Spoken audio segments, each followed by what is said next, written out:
nós possamos aqui impactar o coração do Senhor com tanta gente boa, com tanta gente de fé que quer a presença do Senhor nas suas vidas. Amém? Glória a Deus. E agora, acho que depois de um pouquinho descansado, um pouquinho de respirar um pouco, queria chamar para trazer uma palavra tremenda para nós, o nosso querido e amado Bispo Josimar. Glória a Deus. Oh, glória, aleluia. Só a Bíblia, pastor. Ah, não, essa Bíblia não é de ninguém. Vou tirar aqui. Graça e paz do Senhor Jesus. Ixi. Tá xoxo. Nem parece que é o povo que vai morar no céu, pastor Irene. Misericórdia. Vou falar igual o apóstolo Paulo para vocês se encherem, tá? Eu sou imitador do apóstolo Paulo. Vou falar igual ele agora. Que a graça e a paz de Deus, nosso Pai, e do Senhor Jesus Cristo, estejam conosco, Igreja Menonita do Itatiaia. Oh, glória! Agora melhorou. Amém? Eu não sei o que, quando eu era adolescente, olha para cá. Eu tinha uma dificuldade, eu comecei a ler a Bíblia muito novo, né? Em uma semana eu li o Novo Testamento toda, porque eu fiquei com muita sede, todo o Novo Testamento.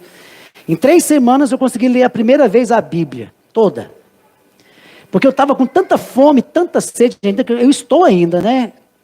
Mas algumas partes da Bíblia não me chamavam muita atenção. Eu não sei se é igual à vida dos irmãos, mas aí nós vamos amadurecendo, nós vamos entendendo que todas as partes da Bíblia têm um significado muito importante. E essa semana não foi diferente. O Espírito de Deus me levou, que Ele sempre trabalha comigo durante a semana, quando eu vou pregar, ou 2 semanas antes de eu ministrar a palavra, porque é impressionante, né? Quando nós falamos aqui, nós somos provados antes, e tudo que nós falamos aqui, somos provados depois. Porque temos que ter vida, né? Vivência. Às vezes vamos até sair daqui carregado, tanto que a unção é tremenda. E Deus me mandou ler algo muito interessante sobre a descendência de Efraim. E eu vou ler exatamente com vocês algo que aconteceu e que Deus, o Espírito Santo ministrou no meu coração, e eu quero compartilhar com vocês então, em nome de Jesus. Mas antes eu quero confessar para vocês esse meu pecado. Então, quando eu era adolescente, eu não gostava muito de ficar lendo genealogias, não. Quando chegava a parte de genealogia, eu dava vontade de sair correndo. E muitas vezes eu saía correndo. Eu pulava, saía pulando, falava até chegar em outra parte que me interessava. Eu falava, perdoa Jesus, mas não entendo nada. Para que eu quero saber desse povo? Já foi, né? Eles devem ter seu motivo, e eu ficava com aquela coisa no meu coração. Mas aí o Espírito de Deus começou a ministrar algo na minha vida, que eu quero que você projeta aí. E aí Deus falou comigo, olha Josimar, porque Deus é impressionante. Nas minhas orações de madrugada Ele me chama pelo nome, né? Ele fala, Josimar. Eu falo, conheço essa voz. Deixa eu falar uma coisa para você, né? Um tempo antes. E Ele falou exatamente o que está lá escrito em Romanos. Não é nosso texto-chave, tá? Mas eu queria só compartilhar uma coisa com vocês. Está em Romanos 15, versículo 4.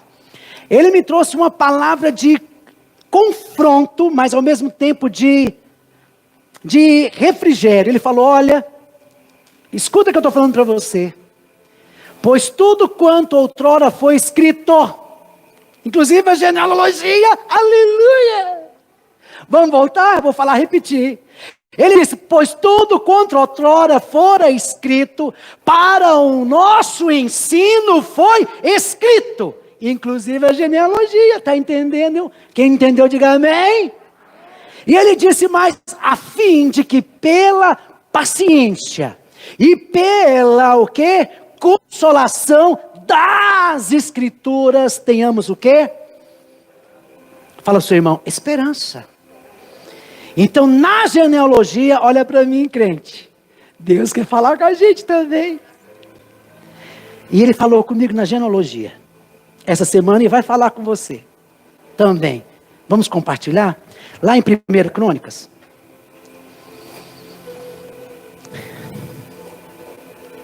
Eu fico impressionado, 1 Crônicas 7. Porque através da genealogia do nosso Senhor Jesus, e na genealogia do nosso Senhor Jesus, foram incluídas mulheres que que não fosse pela graça, não estariam ali. Na genealogia de Jesus,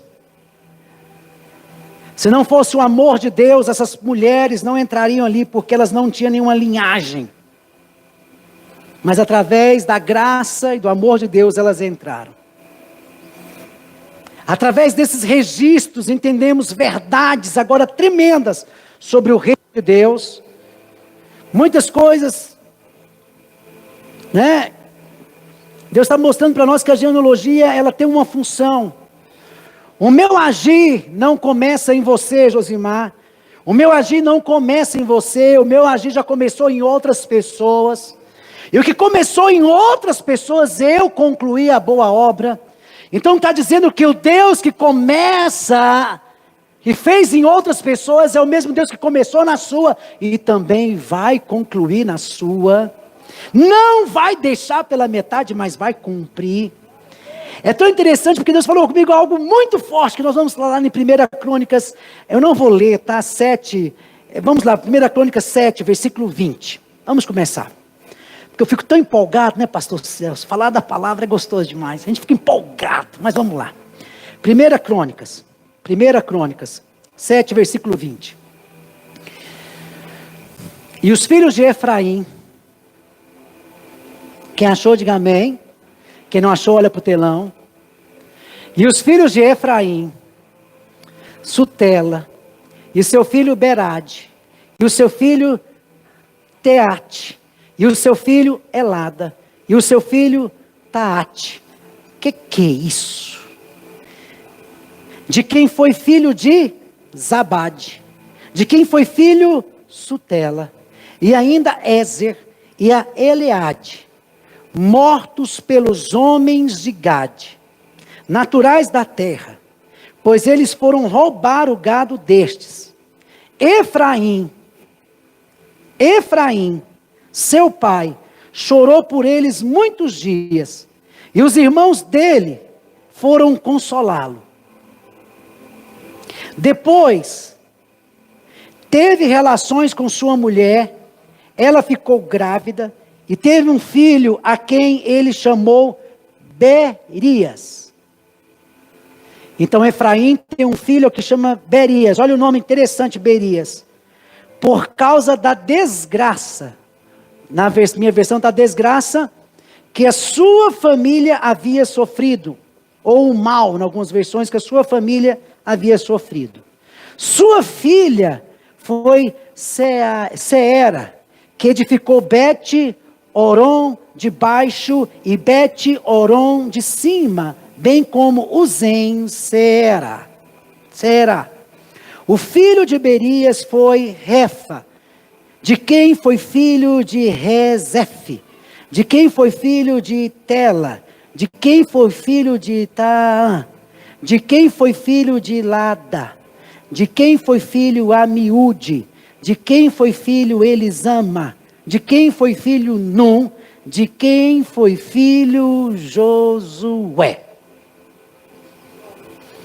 Eu poderia parar aqui agora, eu sei que Deus já falou conosco, mas eu quero compartilhar com vocês. Vamos orar?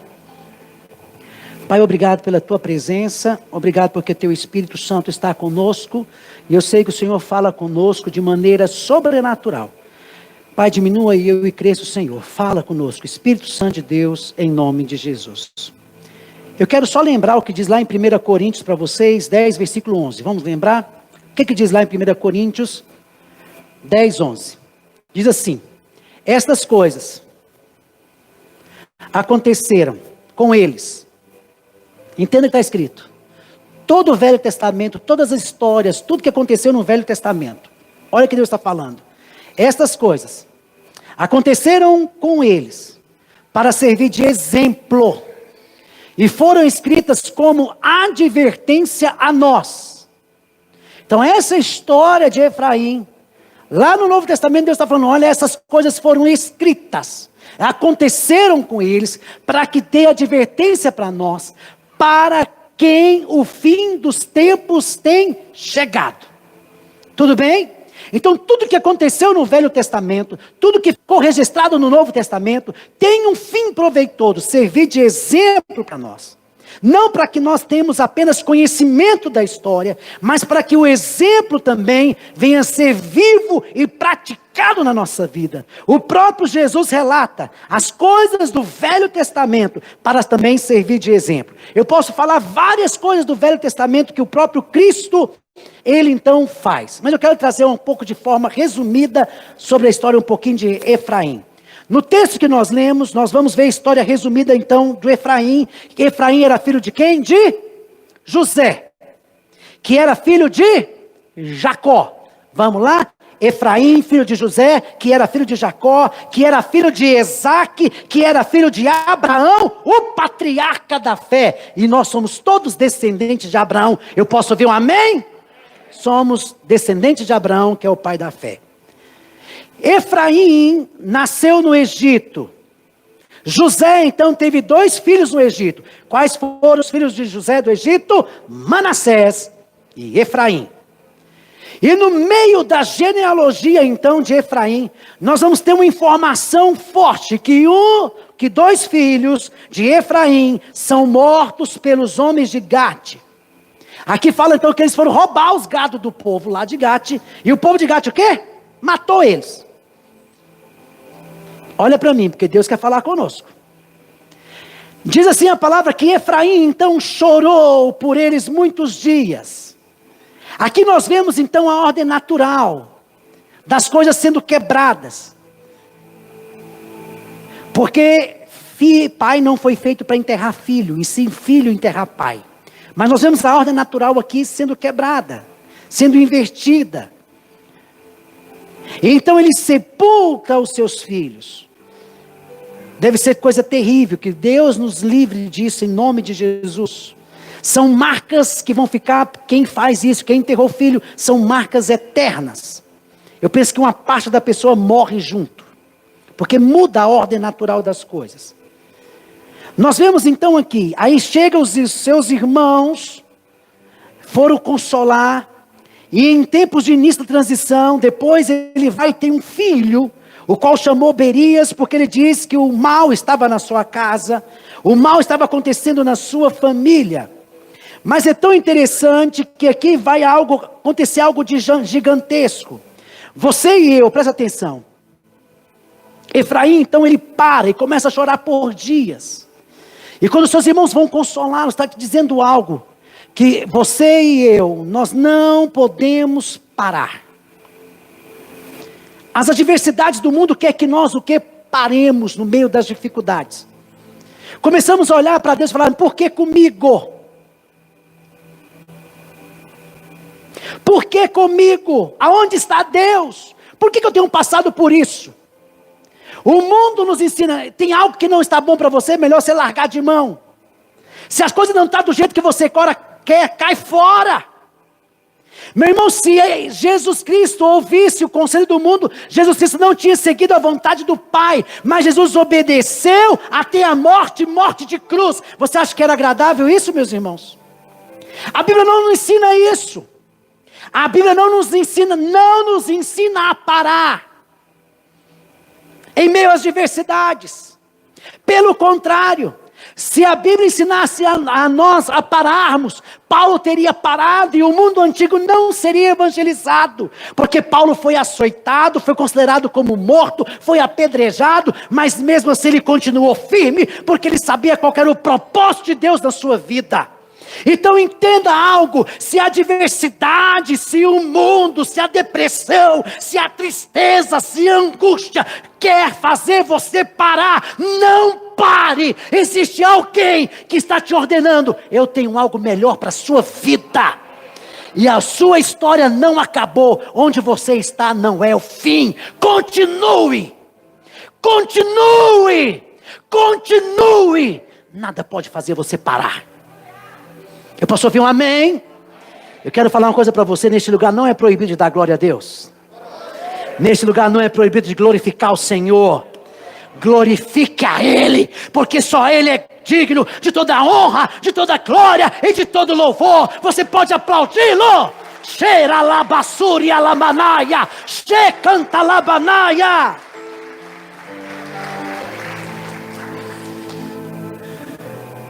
Não pare. Efraim entende então a história. Ele entende que poderia chorar, mas ele tinha que continuar. Quantos de nós aqui não choramos, mas Deus está falando para você, continua. A sua história não acabou, continua. Quando nós estamos pensando em deixar tudo, Deus está falando para você, oh, ei, esse não é o seu fim, continua. E algo acontece, nasce Berias, que quer dizer em outras palavras, desgraça. Depois a filha nasce, outra filha que quer dizer, né? Outra filha vem, da filha dele nasce Seera. Depois nasce Rezefe. Depois nasce Telá. Depois nasce Taã, Ladã, Amiúde, Elisama, Num e, por último, Josué. Olha o que Deus quer falar conosco. Berias quer dizer desgraça. Da sua filha nasce Seera, que quer dizer Deus me dá parentes. Olha o significado do nome em português. Depois o filho de Beria nasce Rezefe, fala fogo e chama. Depois Tela, que quer dizer vigor. Depois Taara, que quer dizer taça. Ladã quer dizer festa. Amiúde quer dizer majestade. Elisama quer dizer Deus me ouviu. Naum quer dizer serpente. E Josué quer dizer Deus da salvação. Sabe o que Deus está falando na genealogia? Se você pegar toda a genealogia e começar a traduzir, eu vou traduzir agora em português para você o que quer dizer. Diz assim: em meio à desgraça, Deus me dará família espiritual. Em meio às adversidades, a chama de Deus estará acesa na minha vida. Deus me trará vigor e eu beberei na taça. É isso que está dizendo a genealogia. Eu beberei na taça. E serei revestido de majestade de Deus, porque Deus me ouviu. Mesmo que a serpente se levante, Deus trará salvação na minha vida e na sua vida também. Observa, se ele tivesse parado, teria ficado apenas na desgraça. Mas Deus fala, não, da desgraça eu vou te dar famílias espirituais. Nesse aí eu vou te dar uma família, te darei parentes, eu vou mudar a sua história, eu te revestirei de majestade, e por fim te darei Josué, que quer dizer salvação. Viu Deus falando na genealogia? E a gente pensa que esses nomes não tem nenhum. Se você for pegar a genealogia de Jesus, e você for trazer a tradução, você vai ver o que quer dizer, coisas tremenda a genealogia de Jesus. Mas voltando, de Josué então tornou-se um grande líder. Seria então um sucessor de Moisés. Não apenas conduzindo a nação de Israel, mas levando então a entrar na terra prometida, a terra de Canaã. Sabe o que está aqui? Deus está querendo dizer? Você não pode ficar na posição que você se encontra de vítima, de coitado, de meu Deus, por que comigo? De sofredor. Deus está falando para você como falou para Elias: sai da caverna, aí não é teu lugar. Deus está falando para nós, olha, você precisa sair do lugar de desgraça e se posicionar aonde eu quero que você esteja. Entenda algo.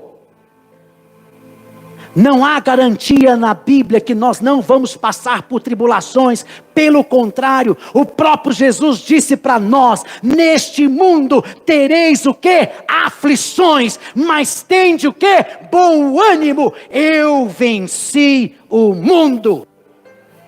Deus está dizendo para nós que a nossa alegria não pode ser circuncidal ou de circunstâncias. A nossa alegria não pode estar baseada no que você sente, no que você está palpando, no que você está constatando. A sua alegria tem que estar pautada na promessa daquele que fez, porque quem fez a promessa é fiel para cumpri-la. Então a minha alegria não pode estar baseada naquilo que eu vejo, e nem naquilo que eu sinto, não pode estar baseado nas minhas circunstâncias. Então a Bíblia não nos dá esse refrigério, ou seja, nós teremos problemas sim, nós passaremos por dificuldades sim, mas eu não estou baseado em circunstâncias. Então nós temos que parar de ter fantasia. Agora eu estou em Cristo e nenhuma luta vai vir sobre mim. Virá sim. As dificuldades virão sobre a sua vida sim. As tribulações virão para a sua vida sim. Ah, mas eu tenho sido tentado, eu tenho sido provado, e eu não estou aguentando. Eu tenho uma palavra de Deus para a sua vida também. 1 Coríntios 10, versículo 13.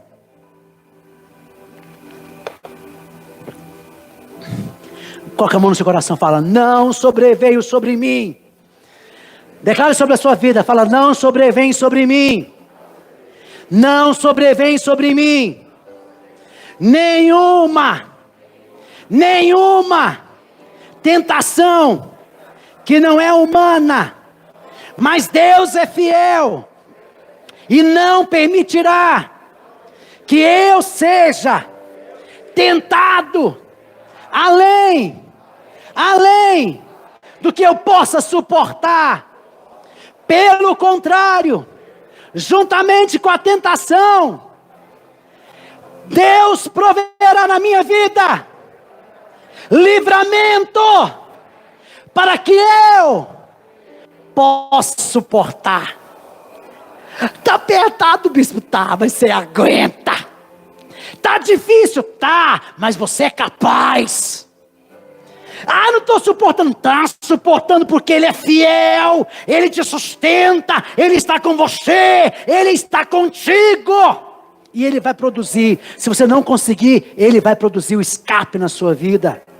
Mas Ele não vai deixar você perecer. Eu posso ouvir um amém? Nós vemos várias histórias na Bíblia de homens de Deus que passaram por muitas aflições. E não vai ser diferente conosco. Nós também passaremos por diversas provações. Então é hora de nós pararmos de lamentar, de ficar olhando simplesmente para os nossos problemas, e de levantar a cabeça e crer em Deus. E crer na promessa e na palavra que o nosso Deus tem nos dado. Você é capaz de superar. Nós vemos então aqui na própria linhagem de Jacó. Ele teve problemas com seu irmão, precisou fugir de casa, fica 20 anos ausente. Vou citar esse exemplo de Jacó que nós acabamos de ler também aqui. Fica 20 anos ausente. Quando volta com seus filhos, no caminho de volta a Siquém, sua única filha é violentada. José, seu filho é vendido como o quê? Como escravo. Vendido pelos próprios irmãos. Esse fato de ser vendido é ocultado do pai por anos. Que o pai Jacó vive um luto interminável, porque nunca achou o corpo do filho. Eles passam por circunstância, mesmo sendo povo de Deus, ele estava passando por dificuldade.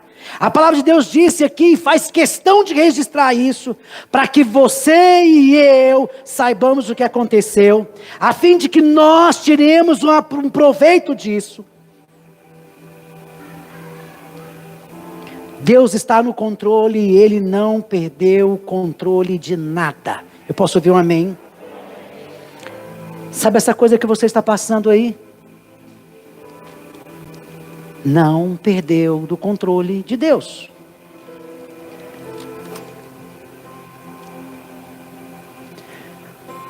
Nós precisamos sair das empolgações apenas.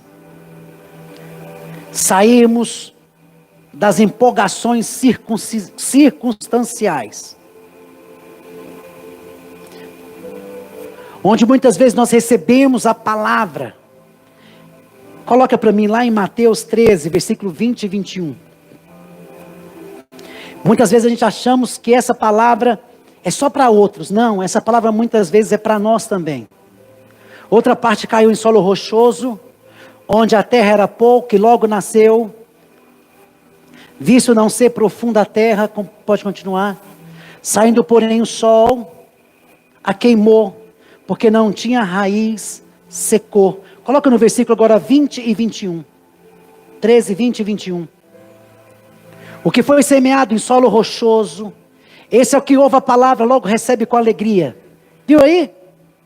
Quando nós recebemos uma palavra de Deus aqui nos domingos, nas quintas-feiras, e saímos daqui com alegria, crendo no nosso coração, pode acontecer o que acontecer agora, porque Deus está no controle. Mas aí, continua o versículo 21. Versículo 21. Mas ele não tem raiz em si mesmo. E essa alegria é de pouca duração. Quando chega a angústia, quando chega a perseguição, por causa da palavra, logo se escandaliza. O que acontece? 22. Some. Esse é outro versículo. Muitos de nós também somos assim. Recebemos a palavra. Recebemos com alegria, com empolgação. Mas ao passar do tempo, vai indo embora. Vamos começando a perder a empolgação, a fé, a palavra que foi liberada. Porque a nossa raiz ainda não está com profundidade. O que dirige a nossa vida ainda é a angústia. Ainda é a circunstância. Ainda é a empolgação. Ainda é as emoções. Então quando a circunstância muda, a pessoa perde aquilo que deveria ser construído de uma forma diferente. João 16, 33 fala algo tremendo. João 16, 33. Jesus fala, naquele dia vocês, João 16, 33, falei essas coisas, para que em mim vocês tenham paz. Observa, meu irmão. Jesus não quer que a nossa alegria seja circunstancial, mas que nós tenhamos paz nele. Nós tenhamos alegria nele. Ele tem que ser a nossa fonte. Ele tem que ser nosso tudo. E ele diz claramente, no mundo vocês vão passar por aflições, mas tenham coragem, tenham bom ânimo, ou seja, não desanimem, não se abatam, não se entristeçam, tenham paz em mim, porque eu venci o mundo. Vocês vão passar, mas tenham coragem, tenham ânimo, tenham fé. Jesus nos garante, amados, olha para cá, que você e eu teríamos aflições, problemas, dificuldades, mas que nele nós teríamos paz. Coloca a mão no seu coração, fala, em Cristo eu tenho paz. Respira fundo, fala, em Cristo eu tenho paz. Olha para mim, tente fundamentar isso, meus irmãos. Tente colocar as raízes em Cristo. Tente aprofundar em Jesus. Ele é a nossa fonte. Quando as aflições vierem, nós teremos bons sentimentos, porque estaremos firmados em Cristo. Nós teremos coragem, porque estaremos firmados em Cristo.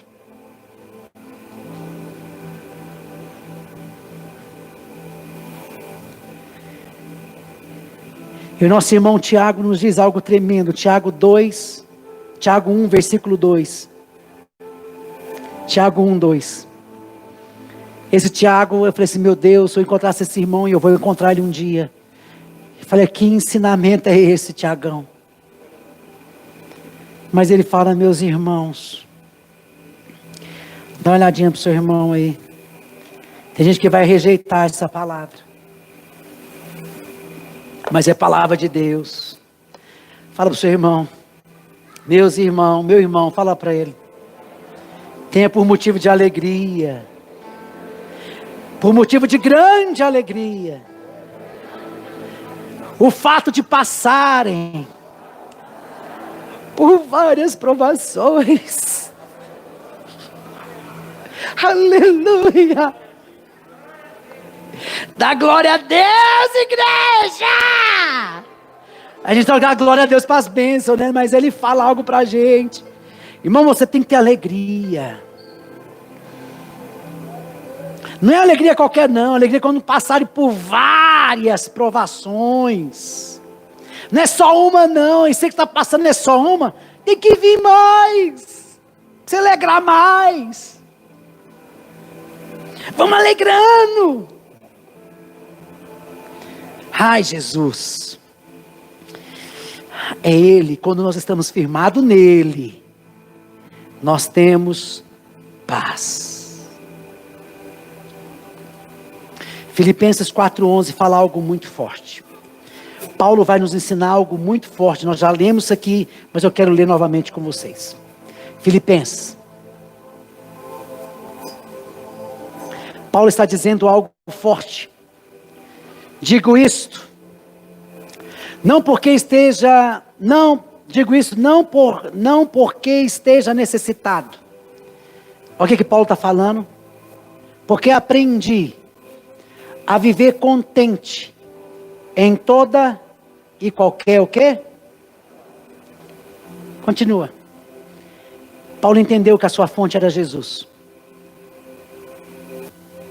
Paulo estava firmado, sua raiz estava alicerçada em Jesus. Ele sabia que a sua alegria não era circunstancial. Irmãos, eu estou terrível com essa palavra hoje. Aleluia. Mas ele sabia que a sua fonte estava em Jesus. Continua o versículo. Aí ele vai falando. Algo vai aprofundando. Eu sei o que é passar por necessidade. Eu sei também o que é ter, o que é abundância. Então, quando eu estou na abundância, quando tudo me vai bem, eu estou alegre. Mas quando tudo não está bem, eu estou alegre.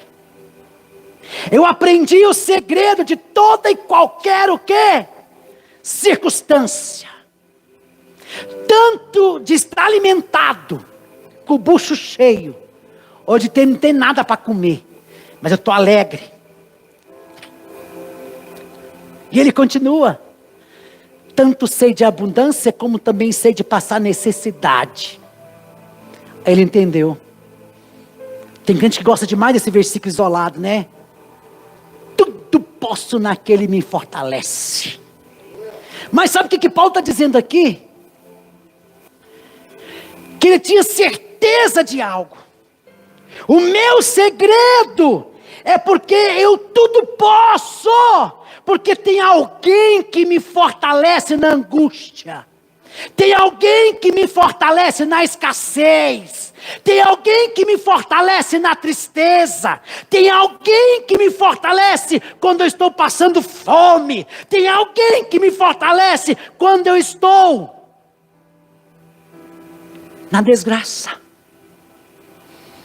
Eu tudo posso, porque tem alguém que me fortalece. E quem me fortalece, a fonte que me fortalece, não está baseada naquilo que eu sinto, não está baseado naquilo que eu vejo, está baseado na fé. E o que me fortalece é Jesus Cristo.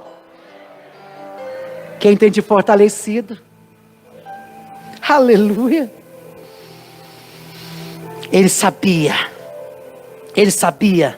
Deus é quem o fortalecia na hora da fome, na hora da escassez, na hora da angústia, na hora das necessidades.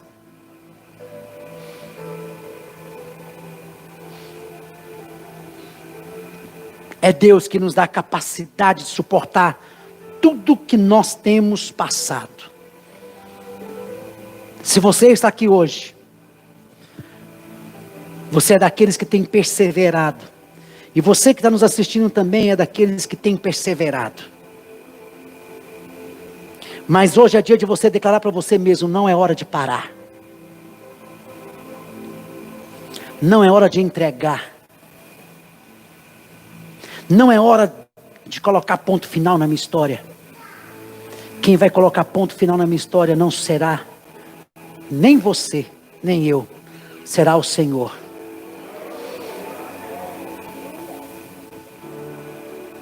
Essa era a convicção que Paulo e Silas tinham. Eu fico imaginando essa cena. Os caras sendo açoitados. Os caras sendo açoite, irmãos, era 40 menos 1. Aquela vara, irmão, que não quebrava. Lá em casa tinha um pé de amora.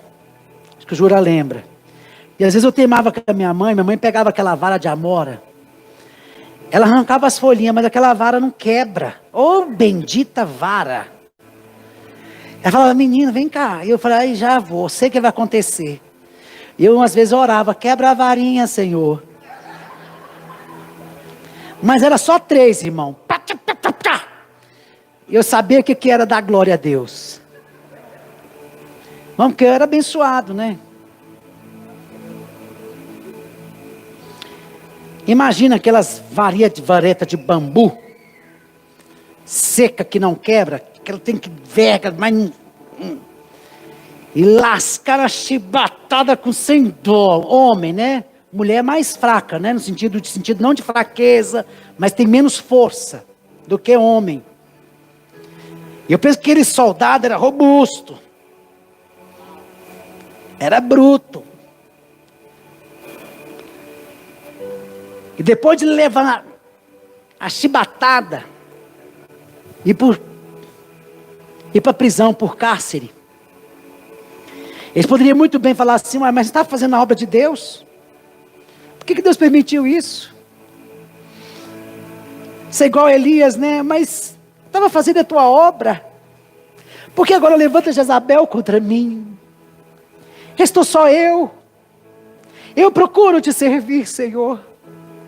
Eu sou fiel ao Senhor. E por que agora Jezabel tenta me matar?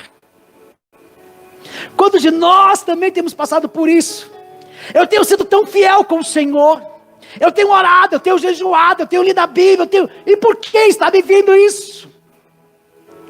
Deus está forjando o teu caráter. Deus está moldando a sua vida para que você tenha experiência com Ele. Ele quer te mostrar que é Ele o Senhor da tua vida. Então para de reclamar, para de lamentar, sai dessa posição, ergue a cabeça. Não é à toa que Deus colocou essa máscara no seu rosto. Tem um objetivo, ou melhor, 4 objetivos. Primeiro, diminuir o seu nariz que era em pé. Segundo, levantar o seu queixo, olha para cima. Terceiro, fazer que você ouça mais. Por isso que a sua orelha fica até diabando. E por último, fala menos. E glorifica mais.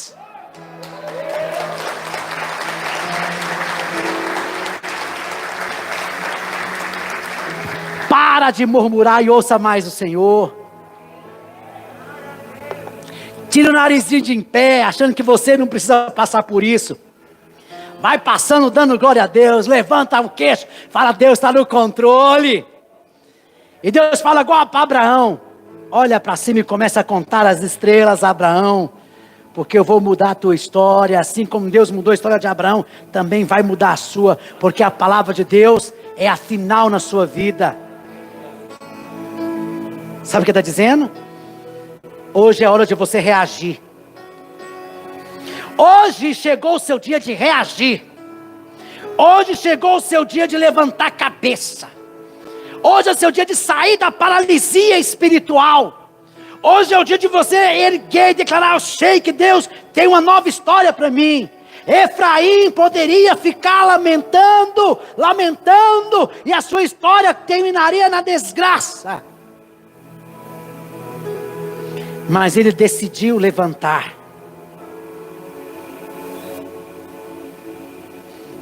E através da sua história, Deus levantou Josué. Jó poderia muito bem parar também tudo. Mas ele, no meio à sua desgraça, ele decidiu levantar e interceder pelos seus amigos. Assim como Deus restaurou a história de Efraim, Deus é o Deus da história que também restaura a sua história. Assim como Deus restaurou a história de Abraão, Deus restaura também a sua história. Mas hoje também Deus fala para você: sai da sua tenda. Sai do lugar da sua comodidade. Para de olhar a circunstância. Pare de olhar para os problemas. E creia que o melhor de Deus já está em você. Uma nova história Ele tem para você. Ponte de pé em nome de Jesus.